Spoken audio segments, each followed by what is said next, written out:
Hi, good afternoon, and may God bless you. This is Mr. Bizz. I'm glad you're here. I hope you guys are doing okay in your houses during this time. Um, I wanted to review you guys about square roots.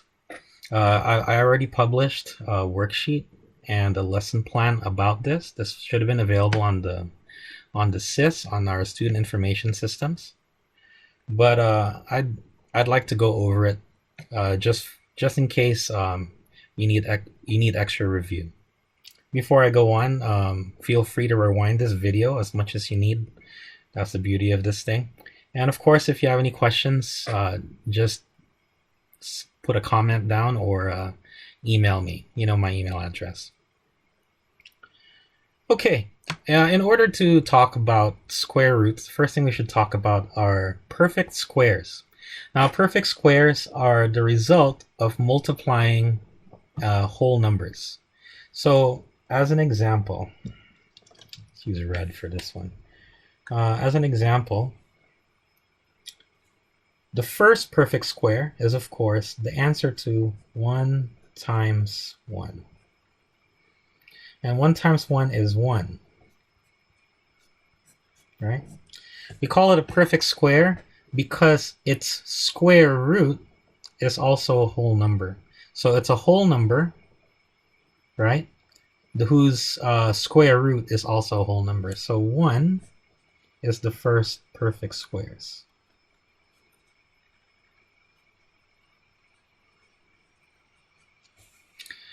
All right. There are 10 perfect squares less than 100. And spoiler alert, 100 is the last one, right? So 1 is the first one, and 100 is the last one. There are 8 more in between there, so they're the answers to 2 times 2, 2 times 3 times 3, 4 times 4, 5 times 5, so on. So in order to deal with square roots, it's a good idea to memorize the first 10 perfect squares. So the answers to these questions. You might have noticed that I asked that in the worksheet. So that's what that's for. I wanted you to memorize the first 10 perfect squares.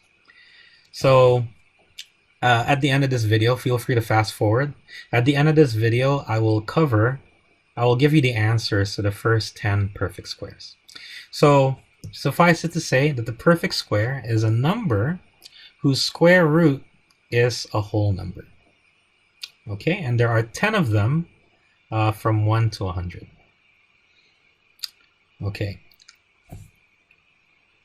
So now let's talk about square roots. If you remember, this the symbol for a square root is the radical. We call it the radical symbol. So square root. The square root symbol looks like a, well, actually, it looks like an R, and that's why we have that symbol. If you can imagine a small letter R like this, right? So very similar. So when you put a number underneath it, we need to find the number that when you multiply by itself gives you that number. So as we said, let's see, 10 times 10, right?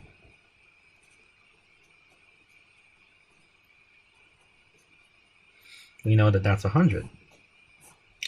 So if someone were to ask you, what is the square root of 100? You'd ask yourself, what number, when I multiply by itself, gives me 100? And the answer to that is 10. So that's how square roots work. We covered this back in chapter 1, in volume 1 of the book. If you have the book, feel free to look that up, or you can look this up on Wikipedia or in Khan Academy or any of those other sites that talk about math concepts. All right. So if someone were to ask you this for the square root of a perfect square, then you're in luck because that's just one of these numbers, right? So as a further example, if someone were to ask you for the square root of 1, you should first ask yourself, is this number a perfect square? If the answer is yes, then the square root is going to be one of these numbers, right? So the square root of 1 would be 1. Quite simple, right? However, the bulk of the lesson has to do with trying to estimate the square root of a number that's not a perfect square, but is still less than 100, right? So I wanted to go over how to do that. So now we're going to get into estimating, right? Sometimes you don't really need all the decimal points or all the decimal places when you're trying to find the square root of a number. You know, maybe it's something offhand, like you just needed to know if it's like 8.5 or 9, right? So in order to estimate the square root of a number that's 2 digits long, right, you can do the following technique. So this is going to get you to at least accurate to within 1/2. So you can tell whether it's close to 5, close to 5.5, or close to 6, but not anything more specific than that. Actually, even something like that would be is actually very useful already, as you will see in the word problem that I give in the worksheet. All right, so let's go over estimating the square root first. So in order to do this, you need to use a number line. Let's say let's do the square root of 11. All right, so someone wanted you to give them the square root of 11. Now you're probably going to see that 11 is not one of the perfect squares. And you'll know that because 3 times 3 is 9, but 4 times 4 is 16, right? So the square root of 11 is between the square root of 9 and the square root of 16. Okay, you got that? So again, we're trying to find this, right? The square root of 11. We know that the square root of 9 is 3, and the square root of 16 is 4. So we can do something like this. Put 3 here, put 4 here. So we know that the square root of 11 is between 3 and 4. I hope that makes sense to you, right? Because the square root of 9 is 3, the square root of 16 is 4, so the square root of 11 should be bigger than 3 and less than 4. Okay? Now, if you notice, 11 is closer to 9 than it is to 16. It's much closer. Between 9 and 11, there's only 2. There's a space of 2. And between 11 and 16, there is a space of 5, right? So it's much closer. It's much closer to 9 than it is to 16. Therefore, we should say that the square root of 11 should be closer to 3 than it is to 4. So we could say, just finally, that the square root of 11 is around 3. See how simple that is? Well, if it's not simple, you can you can go and rewind it, right? All right, let's see just how close we got it. I have here a traditional calculator, a 4 function. I'm going to try to find the square root of 11. Now on this kind of calculator, what you would do is first you would put the number in and then press the square root key. All right, so press 11, right? And then when you press the square root key, you should get the answer. And the answer, as you can see, is 3.316, or if we were to round it to the third decimal place, 3.317. I have to change this into a 7 because this number is bigger than 5, right? You might be wondering, Mr. Biz, 3.3 is a heck of a lot bigger than 3.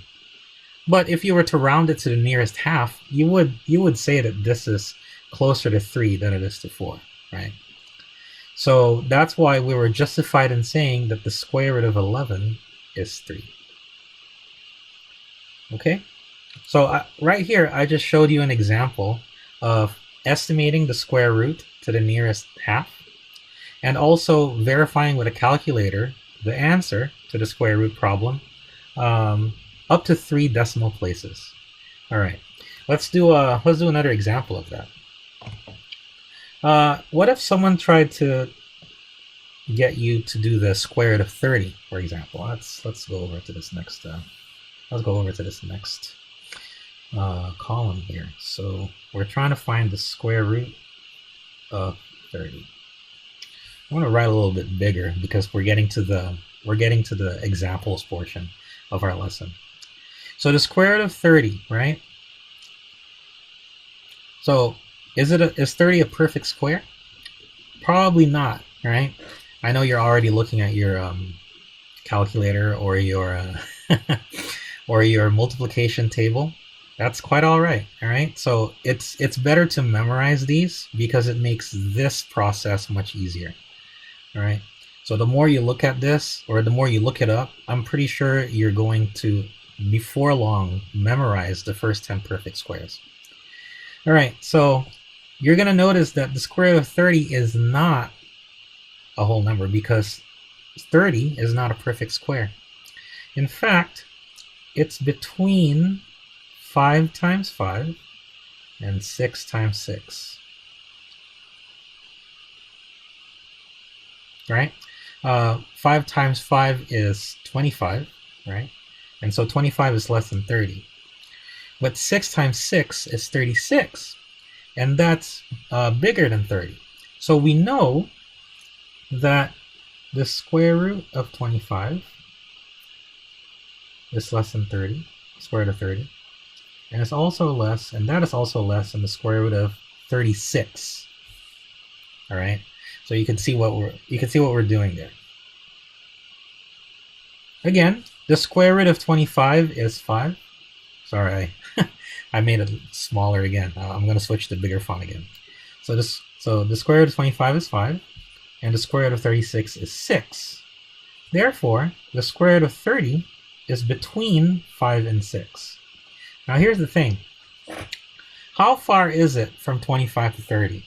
I would say 30 minus 25, that's 5, right?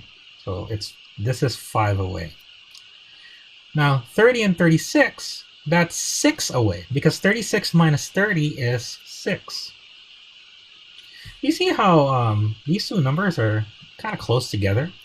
It seems like there's an equal amount of distance between 5 and square root of 30 as there is from square root of 30 to 6. So I would guess that the square root of 30 is close to 5.5 or 5.5. Do you see how I could say that? There's almost the same distance between this number, 5, and this number, the square root of 30, as there is between this number, which is, we don't know actually, right? The square root of 30 and 6, right? From here to here is 6 units. I mean, from 30 to 36 is 6 units. And then from 25 to 30 is 5 units. So we should expect almost the same kind of relationship, with their square roots.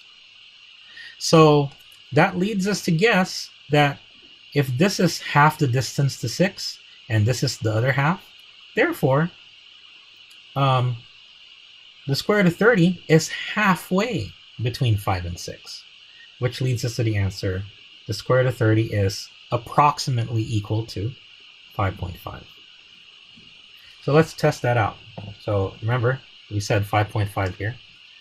So now let's try doing that on a calculator. square root of 30. So I'm going to type 30. And I'm going to press the square root key. And that leads us to 5.477. So if I were to ask you the square root of 30 accurate to the third decimal place, you would say that the square root of 30 is around 5.477. Now 2 is too little, right? It's less than 5. So we don't need to turn this 7 into 8. So we would just say 5.477. Now, don't let this confuse you. I use an equal sign here, but this is still an approximation, right? Just the same as this is. So this is an approximation to the nearest half, right? You could tell the difference between 5, 5.5, and 6, but not anything more, right? This is also an approximation in that we only get the first 3 decimal digits. You could see here, and we're going to talk about this in a future lesson, right? You could see here that the decimal digits for the square root of 30 don't seem to end, right? Even after this last 5, there's probably more digits that are different from these. We're going to be talking about that real soon. It's one of my favorite topics to talk about. So the square root of 30 to the nearest half is 5.5, and to the nearest 3 decimal places is 5.477. Now see how close we got it there, right? All right. I hope you are following the reasoning in these examples. I have one more. Let's try to find the square root of 79. Okay, square root of 79. Ooh, that's getting up there, right? 10 times 10 is 100. What about 9 times 9? And 8 times 8. Now you might say 8 times 8 is too small, right? But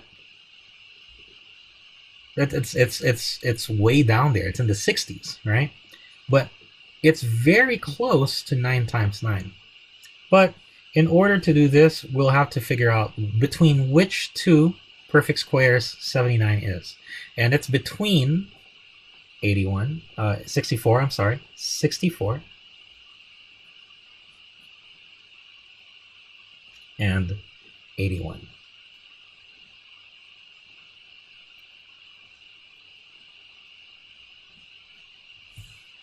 All right. Oh, I'm going to have to move that up. All right. So the square root of 64 is 8. So we'll change this to 8. And the square root of 81 is 9. So we'll change that to 9. So we could say that the square root of 79 is between 8 and 9.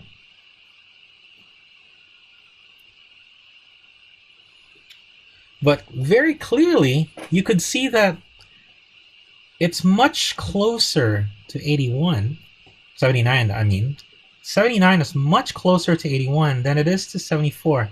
Let's try to figure out how much that is. So 81 minus 79, that's 2.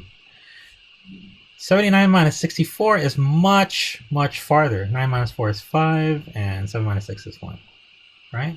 So you can see it's much closer here than it is to here.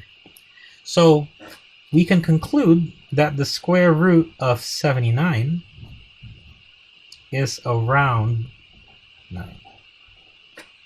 Okay, so to the nearest half, the square root of 79 is 9. All right, so let's use the calculator one more time. Actually, let's use a different calculator this time. And the reason I'm doing this is I want to point out several differences between calculators. So this, the orange one, is what's known as a 4-function calculator. Now the reason it's called that is because it can do adding, it could do subtracting, multiplying, and dividing, and not much else, right? You probably saw that it could you could get the square root of something, and you could do percents, right? But a 4-function calculator operates a little differently than a scientific calculator. If you remember, in order to get the square root of a number, I had to type in the number first and then get the square root, press the square root key. Whereas in most scientific calculators, you do the reverse. You have to, let's see if this works first.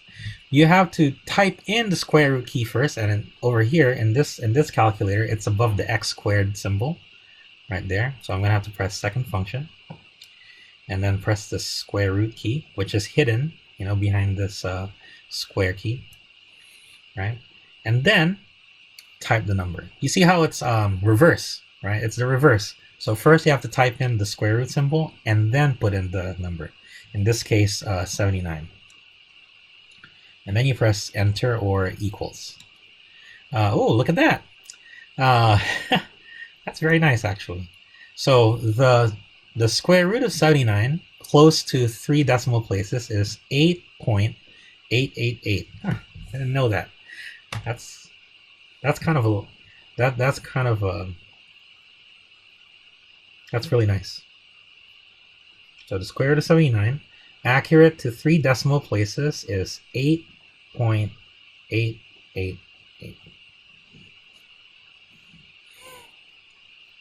So you could see that our guess is very close as well. Okay. All right. If you, I hope that this has been clear for you, and I hope that that you are able to answer the worksheet given the information that I gave to you in this video. Okay, so I'm actually experimenting a little bit because of this stay-at-home order. I know that some of you might have already gotten a copy of the worksheet from the email or from the lesson plan uploaded online, but I made a Google form that corresponds to the worksheet itself. So the Google form has the same questions as the worksheet, and I'll provide a link to the online Google form worksheet in the description to this video. And I did not put a control there that you can only answer it once. You can answer as many times as you want. However, when it comes time to check the responses and grade them, I will only accept your last response. So let's say you tried it today, you got some wrong. Oh, and by the way, it actually tells you whether you have it after you've filled out the whole worksheet. It'll tell you your score. I put in the answer key in there as well, so you can so Google or the program will tell you how many you got right and which ones you got wrong afterwards. I will only accept your last response, and I would please ask that you fill in all of the information pertaining to your identity, of course, so I can match your grade to your name, right? Okay, that's the end of the lesson. I had one more thing that I wanted to ask you guys, and it's would you guys be interested in holding the next lesson live? If it were going to be live, we're probably going to do it not tomorrow because I still need to plan it, but on Wednesday. For reference, Wednesday is March 25. So on March 25, I was thinking of delivering this lesson live. So maybe it's going to be a YouTube live or Facebook live. Not a lot of you have Facebook, so it's probably going to be on YouTube. If you would be interested in something like that, email me or leave it in the comments as to whether you would be interested in doing that. All right, so that was it. Right here at this point in the video, I'm going to give you the first 10 perfect squares. So let's go back to the beginning of this list. All right, so we already know that 1 times 1 is 1. 2 times 2 is 4. Right? 3 times 3 is 9. Right? 4 times 4 is 16. That's right. I'm just pretending that some people would say the right answer. So I'm going to pause a little bit. Teacher habit, right? 5 times 5 is 25. That's right. 6 times 6 is, yep, that's right, 36. 7 times 7 is 49. You're right. Let's go over here. 8 times, well, yeah. Let's put it over here so that it's not confusing to look at. 8 times 8 is, yeah, 64. You're right. Yeah, I can totally see that you're looking it up on your multiplication tables, right? Yeah. As I said, you know, it's hard to memorize something if you don't see it all the time. So I almost don't mind that you use your multiplication table if at this point you still haven't memorized your multiplication facts, because the only way to memorize it is see it, say it, think about it over and over and over again, right? You have to actually put effort into it. So we stopped at 64. 9 times 9 is, that's right, 81. And then 10 times 10 is, as we already said, is 100. So let me box these. And I wanted to point out something. And it's that as you keep going up, as the perfect squares go up, the gap between them increases, right? Now let's actually look at that a little bit, right? The gap between 1 and 4 is 3. The gap between 4 and 9 is 5. The gap between 9 and 16 is 7. And the gap between 16 and 25 is 9.